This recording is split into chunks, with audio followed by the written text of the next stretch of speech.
Sometimes silence is louder than yelling. Sometimes the most powerful thing you can do when someone tries to destroy you is absolutely nothing at all. When my girlfriend told me she cheated, I didn't scream. I didn't cry. I didn't beg. I just smiled. And that smile, that calm, knowing smile, it scared her more than any amount of anger ever could. This story isn't about heartbreak, though there was plenty of that. It isn't about revenge, though some might call it that. This is a story about what happens when you let the truth speak for itself, when you refuse to play the victim, and when you walk away with your dignity intact while everything around you crumbles for those who chose betrayal. My name is Jake, and this is the story of how one Friday night changed everything, and how sometimes the best thing you can do is absolutely nothing. It all started last Friday night, around 9 o'clock. I remember the exact time, because I'd just paused the game I was playing with a couple of friends who'd come over. Emma, my girlfriend of 3 years, had texted me asking if we could talk when she got home. She'd been out with her co-workers for what she called a team-building dinner. I didn't think much of it at the time. When she walked through the door, I knew something was wrong. You know that feeling, the one that makes your stomach twist into knots before the words even come out. It's like your body knows before your mind catches up.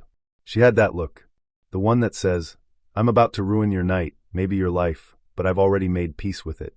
My friends, Tyler, Marcus, and Derek, were sprawled across my living room couch, controllers in hand, half-empty beer bottles on the coffee table. They glanced up when Emma walked in, gave her the usual hey, and went back to their conversation about some sports game. Emma looked at me and said those words that every person in a relationship dreads. "We need to talk. Now." I stood up, expecting we'd go to the bedroom, or at least somewhere private. But no. She just stood there in the doorway between the living room and the kitchen, arms crossed, and said it. Right there. In front of everyone. "I cheated on you." The room went silent. Even the video game menu music seemed to fade into the background. Tyler's jaw actually dropped. Marcus froze mid-sip of his beer. Derek just stared. But Emma wasn't done. "I just needed a real man," she said, and then, and I'll never forget this, she smirked. Actually smirked. Like she was proud of what she'd just said. Like she'd won some kind of game I didn't even know we were playing. My heart was pounding, but my face stayed calm. I could feel my friend's eyes on me, waiting for my reaction. Waiting for me to explode, to cry, to do something dramatic. And then it happened. The thing I couldn't have predicted in a million years. Marcus laughed. Not a nervous laugh. A full, genuine laugh. "Come on, man, don't be dramatic," he said, waving his hand dismissively. "It's just a mistake. At least she's being honest about it." Tyler nodded. "Yeah, bro. People make mistakes. You guys can work through this." Derek chimed in. "Dude, you're not gonna throw away 3 years over one slip-up, are you? That's cold." I looked around the room slowly, taking in each face. These were supposed to be my friends. The guys I'd known since college. The ones I'd helped move apartments, lent money to, celebrated birthdays with, confided in about everything. And they were taking her side. Emma's smirk grew wider. She could sense it too, the shift in the room. She thought she had backup. She thought I was cornered. I felt something break inside me, but it wasn't what you'd think. It wasn't my heart shattering into a million pieces. It was something else. It was the final thread of tolerance I'd been holding on to, the benefit of the doubt I'd been giving these people for months. Because this wasn't the first red flag. Not by a long shot. Over the past 6 months, I'd noticed things. Emma coming home later and later. Her phone constantly face down on tables. New lingerie that I never got to see her wear. My friends always making excuses when I wanted to hang out, but somehow always available when Emma suggested group outings. I'd ignored it all. Told myself I was being paranoid, that I should trust the people I loved. And now here they were, proving that my instincts had been right all along. The silence stretched out. Emma was waiting for me to respond, to yell, to beg, to ask who he was, to give her the satisfaction of a reaction. I did none of those things. Instead, I took a slow, deep breath. I looked at Emma, then at my so-called friends, and then I did something that clearly unnerved all of them. I smiled. Not a sad smile. Not a fake smile. A genuine, knowing smile. The kind of smile that says, "I know something you don't, and you're going to regret this very soon." Then I stood up, walked past Emma into the bedroom, and grabbed my car keys from the nightstand. I picked up my phone charger, my wallet, and my laptop bag. The whole time, nobody said a word. They just watched me move through the apartment like I was packing for a casual weekend trip. I walked back through the living room. Tyler had finally set his beer down. Marcus wasn't laughing anymore. Derek looked confused. Emma's smirk had faltered just slightly. "Where are you going?" she asked, and I could hear the first hint of uncertainty in her voice. I didn't answer. I just kept walking toward the door. "Jake, come on, we need to talk about this like adults," Emma said, her voice rising slightly. I paused at the door, my hand on the handle. I turned back and looked at her one more time. She was standing in the middle of my living room. Our living room, technically, though I'd paid for 80% of everything in it, with her arms crossed, trying to look confident. But her eyes betrayed her. She was starting to realize this wasn't going the way she'd planned. "There's nothing to talk about," I said quietly. "You made your choice. I'm making mine." Marcus stood up. "Bro, you're seriously just gonna leave? That's messed up." I looked at him, really looked at him, and shook my head slowly. "You know what's messed up, Marcus? I helped you move into your apartment last year. Spent an entire Saturday hauling your furniture up 3 flights of stairs. Tyler, I lent you $2,000 when your car broke down. Never asked for it back. Derek, I was the best man at your wedding 6 months ago. I wrote a speech about friendship and loyalty. I let that sink in for a moment. And tonight, when my girlfriend tells me she cheated on me, to my face, in my own home, all 3 of you took her side.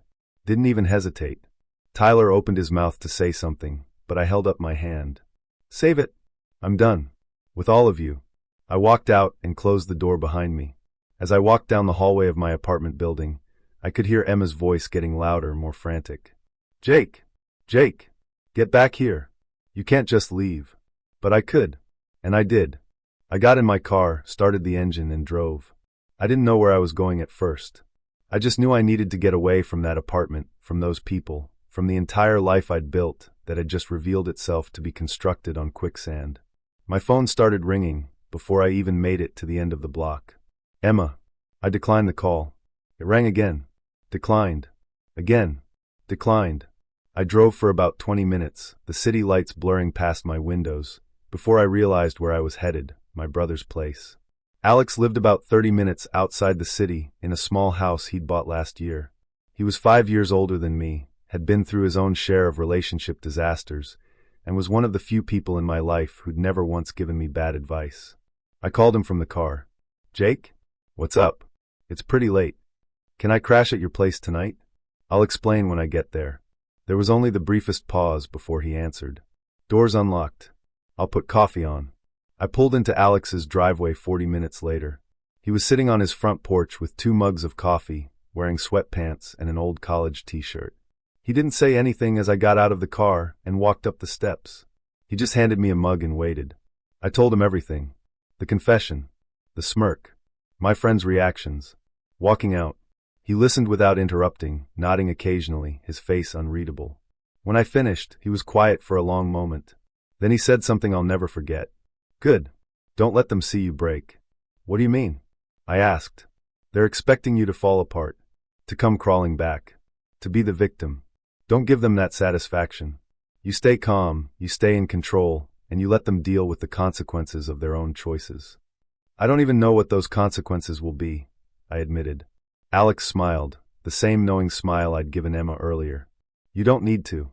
The truth has a way of handling itself. Trust me on that."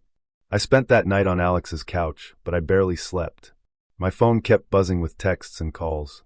By the time the sun came up, I had 32 missed calls and over 50 text messages. Most were from Emma. "We need to talk.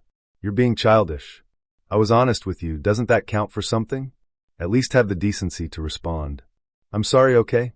Can we please talk?" The progression from anger to desperation was almost fascinating to watch. Then there were the messages from my friends.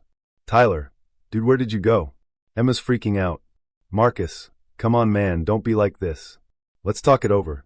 Derek, you just left your girlfriend crying. That's not cool, bro." I didn't respond to any of them. Instead, I made coffee, borrowed some of Alex's clothes, and started thinking about what came next. "What are you going to do?" Alex asked over breakfast. "Honestly? Nothing. I'm just going to go on with my life." "What about your apartment? Most of your stuff is there. The lease is in my name. So is everything else. I'll go back when I'm ready, when she's not there." Alex nodded approvingly. "What about work? You work with some of those people, don't you?" I did. Emma worked in the marketing department of the same tech company, where I worked in software development. We were in different buildings most of the time, but our paths crossed occasionally. "I'll deal with that Monday," I said. What I didn't know was that by Monday, everything would have already exploded. Saturday morning, I was sitting on Alex's back porch, trying to decide whether to block everyone's numbers, when my phone started absolutely exploding with notifications. Not calls this time, social media notifications. Tags, mentions, comments, messages from people I hadn't spoken to in years. My first thought was that Emma had posted something about our breakup, trying to control the narrative. I was almost right, but it was so much worse, or better, depending on your perspective. I opened Instagram first. The notifications led me to a post from someone named Jessica Hendricks. I didn't know who she was. Her profile picture showed a blonde woman in her late 20s. The post was a photo of Emma and some guy I'd never seen before, clearly taken at a restaurant, sitting very close together, his arm around her shoulders. The caption read, "So apparently my boyfriend David has been seeing someone else." Her name is Emma Clark, and she works at TechPoint Solutions. She knew he had a girlfriend. She didn't care. And apparently she has a boyfriend too, had I guess. Maybe he'll want to know what his honest girlfriend has really been up to. Slightly smiling face. The post had been up for 3 hours, and had already garnered over 300 comments. I scrolled through them, my eyes widening with each swipe. People were tagging Emma's profile. They were sharing the post to their stories. Emma's co-workers were commenting. Our mutual friends were commenting. And then I saw it. David, the guy in the photo, had actually commented on the post. "Jess, she told me she was single. She said she'd just gotten out of a relationship. I swear I didn't know." Jessica had replied, "Oh really? Then why did I find texts on your phone from 3 weeks ago where she complained about her boyfriend not giving her enough attention? Try again, David." I kept reading. The comments were brutal.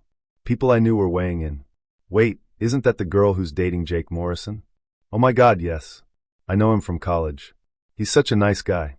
She cheated on him? Are you kidding me? I always thought there was something off about her." And then I saw one that made my stomach drop and my heart race at the same time. It was from Marcus, one of my so-called friends from that night. For everyone asking, yes, she told Jake last night.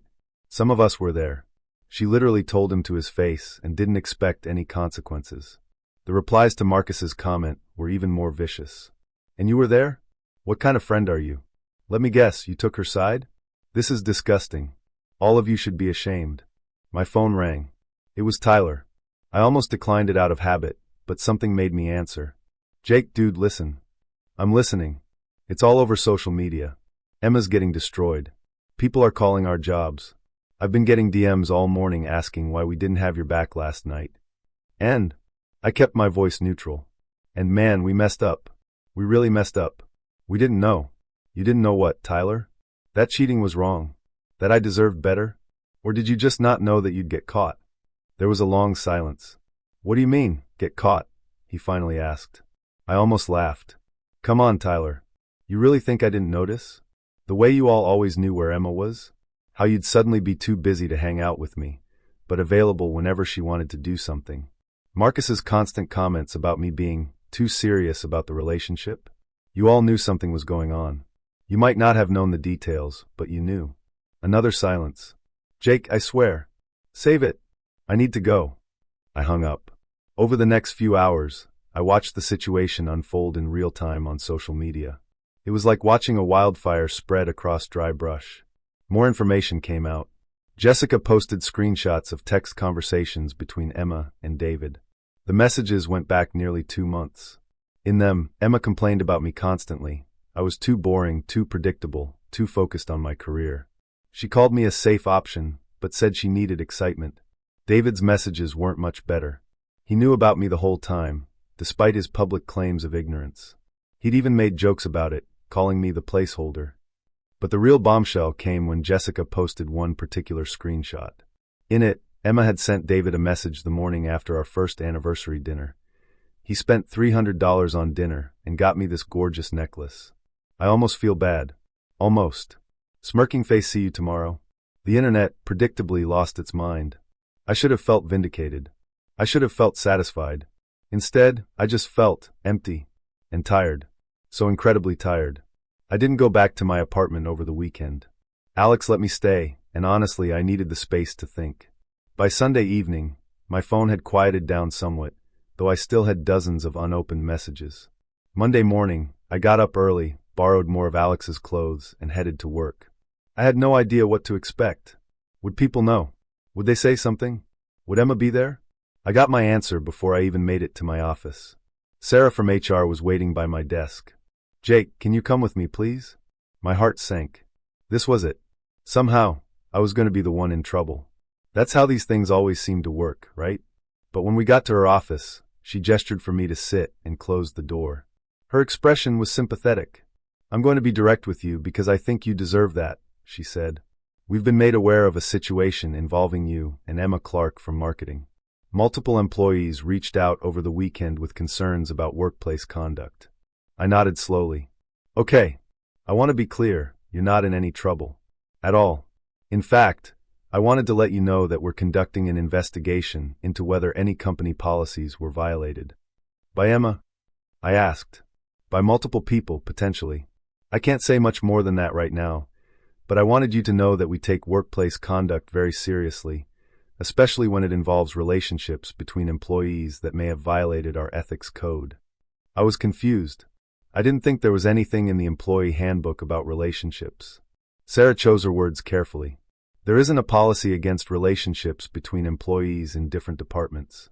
However, we do have policies about using company time and resources for personal matters, about creating hostile work environments, and about supervisors engaging in inappropriate relationships with direct reports or people they have influence over."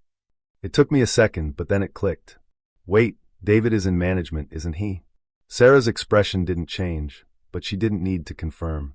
I could see it in her eyes. "I can't discuss other employees with you, Jake.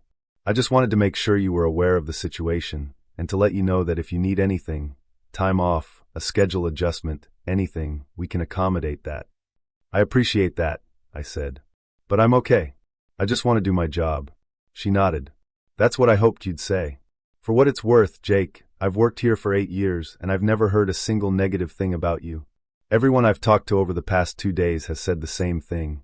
You're professional, kind, and reliable. Don't let this situation make you doubt yourself." Those words meant more to me than she probably realized. I left HR and headed to my desk. The first hour was awkward. People kept glancing at me, and I could hear whispered conversations stopping when I walked by. But then something unexpected happened. My team lead, Karen, stopped by my desk with a coffee. "Heard you had a rough weekend. Thought you might need this." "Thanks," I said, genuinely touched. "For what it's worth," she added. "I went through something similar a few years ago. Different details, but same feeling. It gets better. And the fact that you came in today, ready to work, that says everything about your character." Throughout the day, more people stopped by. Some brought coffee or snacks. Some just gave me a nod or a pat on the shoulder. One guy from accounting, someone I'd maybe spoken to 3 times total, sent me a message. "Brother, I saw what happened online. You handled it like a champion. Stay strong." By lunchtime, I realized something profound. The people who actually mattered, the people who were really my friends and colleagues, had my back. The ones who didn't, they'd revealed themselves, and I was better off without them. Emma didn't come to work that day, or the next day, or the rest of the week. The following 2 weeks were a blur, but things moved fast. On Tuesday, I learned through the office grapevine that Emma had been put on administrative leave pending the investigation. Apparently, she had been having her affair with David during work hours, including long lunches and meetings that were never actually on anyone's calendar. Even worse, David was a senior manager, not Emma's direct supervisor, but high enough in the chain that it raised serious ethical concerns. By Thursday, David had been fired. The official reason given was violation of company ethics policies and misuse of company time. But everyone knew the real reason. His girlfriend Jessica had apparently sent all the evidence, texts, photos, timestamps that showed he'd been clocking hours he hadn't worked, directly to the CEO's office. Emma was fired the following Monday. I wasn't there to see it happen, but Sarah from HR called me to let me know, as a professional courtesy, that Emma would no longer be employed at the company, and that if I experienced any form of contact or harassment from her, I should report it immediately. "Thank you," I said. "I appreciate you letting me know." "There's one more thing," Sarah added. "I probably shouldn't tell you this, but I think you should know. Emma tried to file a complaint against you, claiming you'd been controlling and that she'd felt pressured to maintain the relationship. We investigated her claims thoroughly. My stomach dropped. And we found absolutely no evidence to support anything she said. In fact, multiple witnesses, including some who were her friends, came forward to dispute her version of events. Your name is completely clear, Jake. I just wanted you to know that, in case you were worried. After I hung up, I sat in my car in the parking lot and let myself feel something for the first time in 2 weeks. Not quite relief. Not quite satisfaction. Just closure, maybe. Meanwhile, the social media storm had mostly passed, but the damage was done. Emma had deleted all her accounts, but the screenshots and stories had been shared so widely that they'd taken on a life of their own. I still got occasional messages from strangers offering support or asking if I was the guy from that story. I didn't respond to most of them. There was no point. My so-called friends had also gone quiet. Tyler sent one last message. I get it if you don't want to talk to us anymore. We really did mess up. I'm sorry, man. I didn't respond. Marcus tried a different approach, sending me a long message about how he'd been going through some stuff and that he wasn't thinking clearly that night. I didn't respond. Derek's message was the shortest and somehow the most honest. I was a bad friend. You deserved better. I understand if you never want to talk to me again. I didn't respond to that one either. The truth is, I didn't hate them. I wasn't even that angry anymore. I just didn't see any point in having people in my life who'd shown me so clearly that they couldn't be trusted when it mattered most. 3 weeks after that Friday night, I started getting my life in order. Real order, not just survival mode. I went back to my apartment. Our apartment, I guess it had been, with Alex's help. Emma had cleared out her stuff, leaving her keys on the kitchen counter. The place felt bigger somehow, less cluttered. I realized that most of the things I'd actually liked about the apartment were things I'd chosen.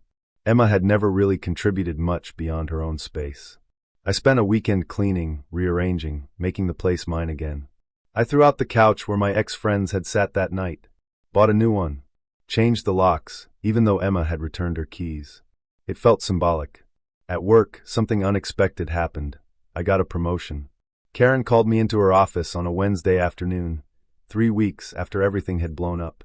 Jake, I want to talk to you about the senior developer position that opened up last month. I'd actually forgotten that I'd applied for that before everything happened.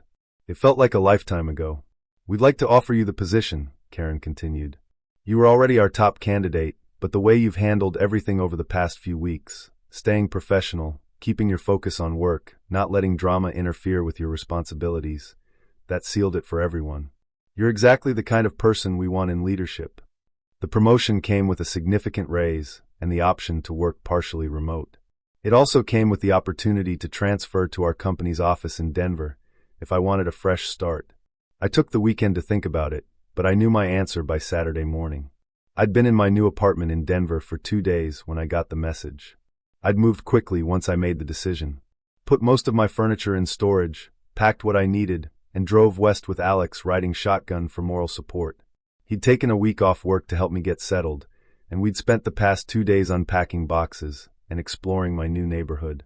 We were putting together a bookshelf when my phone buzzed with a message from an unknown number. Jake, please. I know you probably don't want to hear from me, but I need to say this. I made the biggest mistake of my life. I miss you. I miss us. I see now what I threw away.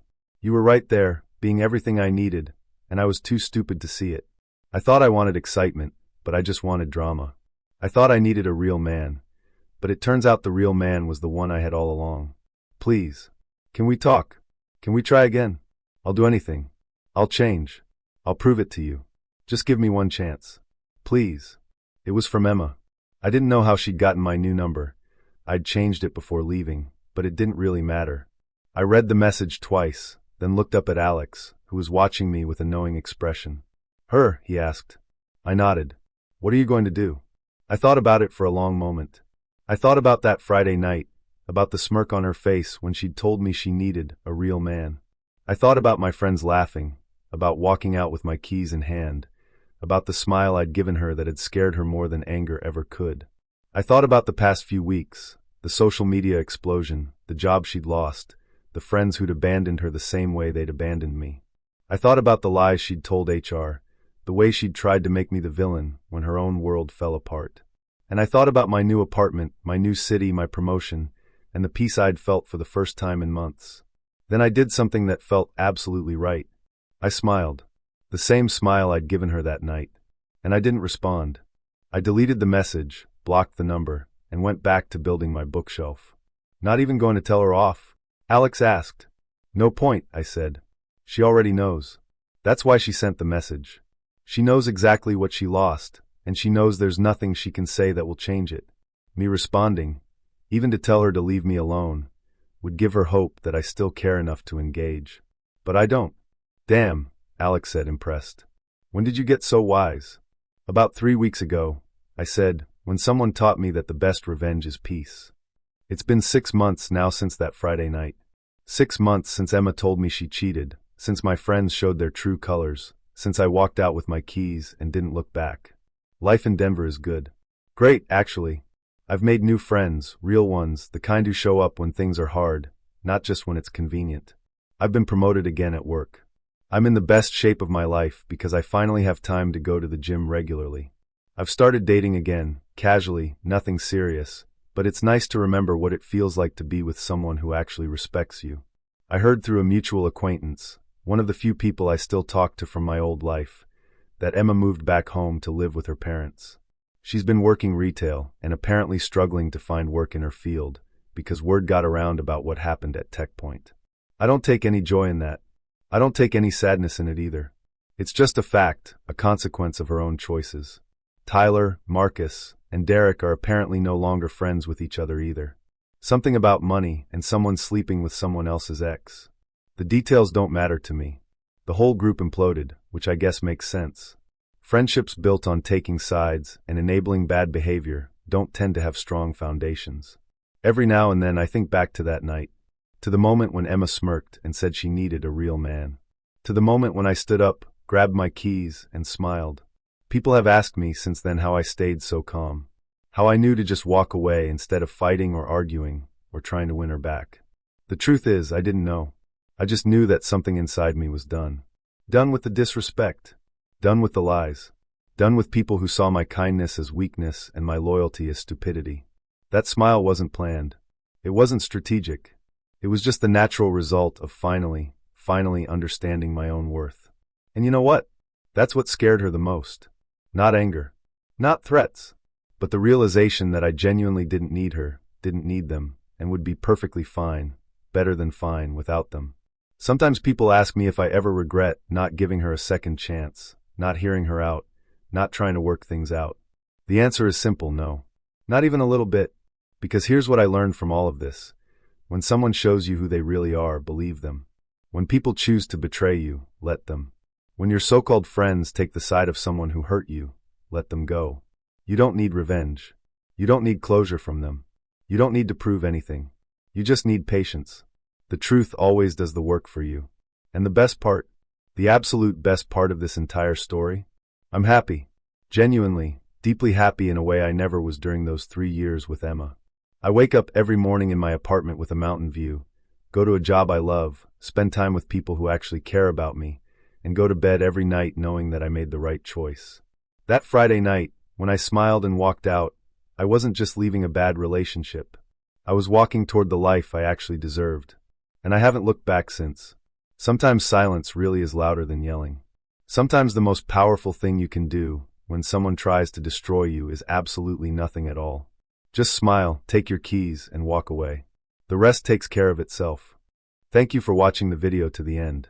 YouTube may no longer suggest my channel to you, so subscribe to it to receive new interesting stories. You will also help the channel grow and improve the quality of its content. A playlist with other interesting stories that you can listen to is now displayed on the screen. You can also write in the comments what stories you would like to see on the channel.